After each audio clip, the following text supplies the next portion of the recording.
Hi, I'm Eric with First Maryland Disability Trust. In a recent video, we covered the basics of what makes a first party and third party special needs trust different.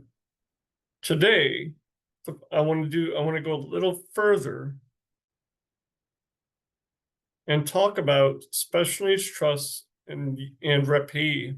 It's a little bit more of an advanced planning topic where we're talking about how a representative payee will work with a special needs trustee.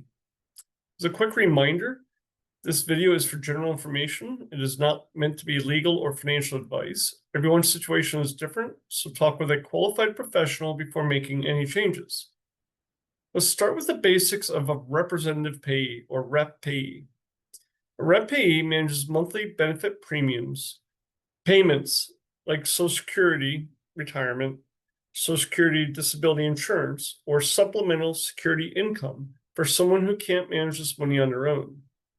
They're responsible for using those funds for the person needs, things like housing, food, clothing, medical care, or personal expenses.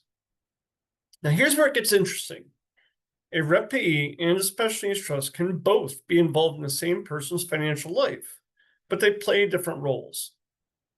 When working with a first-party trust, the representative payee receives monthly benefits like supplemental security income, SSI, or Social Security Disability Insurance, SSDI, and pays current living expenses.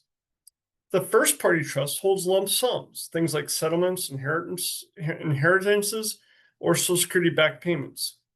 The trust can then supplement the person's quality of life, transportation, personal care, or household items without replacing basic needs already covered by benefits. This is a common setup for people who receive a sudden payment but still rely on SSI or Medicaid for healthcare and housing. When working with a third-party trust is usually part of a family's estate plan, money left by parents or grandparents for future support. During the person's lifetime, the Rep Payee continues managing government benefits. When the parents pass away, the third-party trust steps in to provide additional support, covering costs the Rep Payee can't handle. Think of it like this. The Rep Payee handles today, the trust plans for tomorrow. When both trust types exist, so if somebody has both a first-party and a third-party trust, the third-party trust would be long-term planning set up by the parents.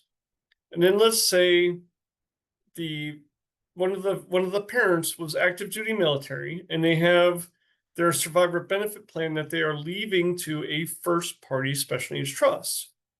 So now the Rep Payee and the trustee and any remaining family should coordinate regularly to avoid overlap and ensure payments are coming from the right source. You don't want the third party and first party trusts to both take money and pay for the same thing. I would recommend working with the trustee and see if it makes sense to have the first party pay first after the representative payee does, because the first party has a Medicaid clawback. But that is something for you to work with your trustee and your team to figure out what makes the most sense.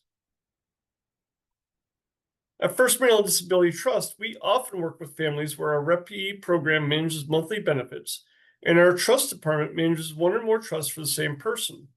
Keeping everything under one roof helps maintain compliance and simplifies reporting to Social Security and Medicaid. So in summary, the representative payee manages monthly benefits for day-to-day living. The first-party trust manages the person's own funds.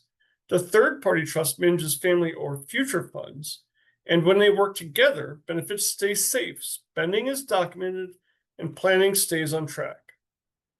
I'm Eric Jorgensen with First Maryland Disability Trust. If this helped, subscribe to our channel and check out our new advanced planning playlist for short, plain language videos on trust, benefits, and financial coordination.